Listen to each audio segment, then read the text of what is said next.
this month of the Selective Mutism Awareness campaign, you've seen I've put a lot of posts about selective mutism, and I kind of thought, oh, I think it would be really nice today to talk about briefly what is selective mutism. It used to be called elective mutism, and that kind of implicated that children were really choosing not to speak. They were electing. So thank goodness that term has been dropped. So selective mutism, it's an anxiety disorder that affects children with their communication outside their own home. The research has shown that the majority of the children with selective mutism are comfortable speaking in their own home. And in fact, in my own experience, children are quite chatty in their own home. And a lot of parents say, gosh, he's so chatty, he's the clown of the house, and, you know, he loves jokes.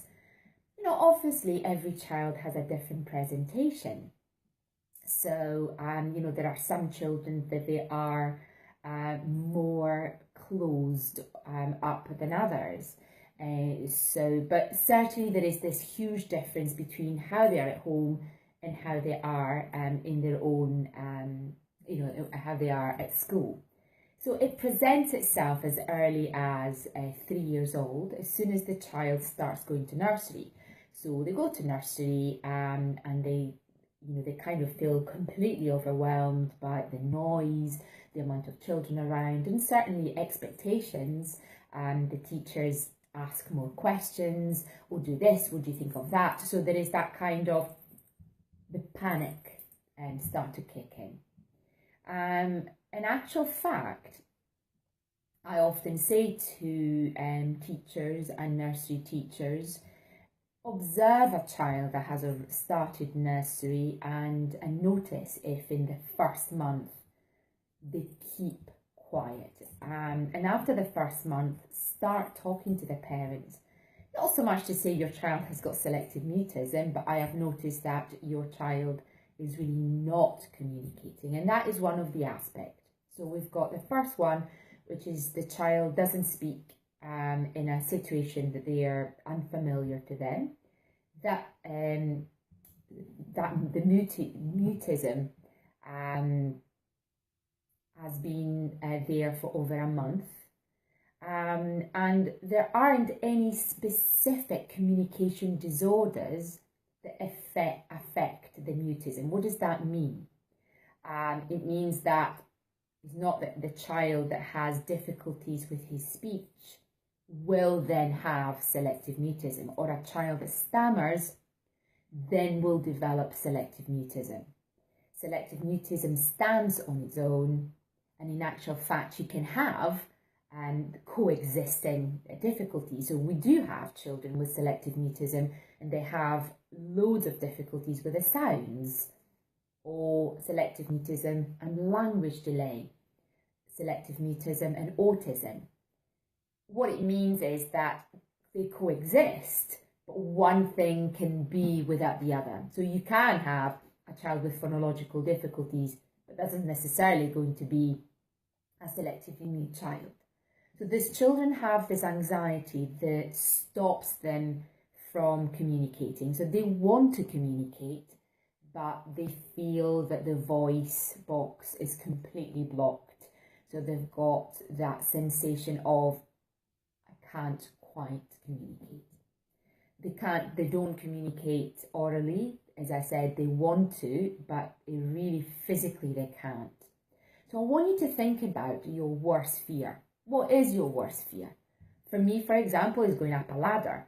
Well, more than a ladder is actually to be on a balcony and look down a balcony. I feel, really scared. This is how they feel.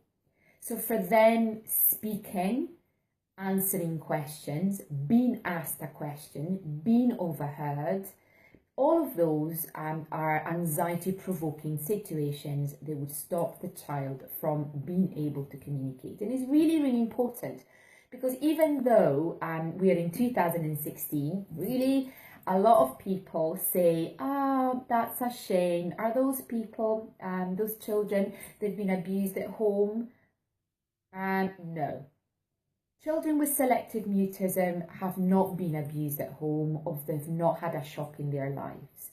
That is called traumatic mutism, and that is a completely different thing. The only thing that they have in common is that the child is unable to communicate. However, it's a completely different onset. So it's really important really to cut that out.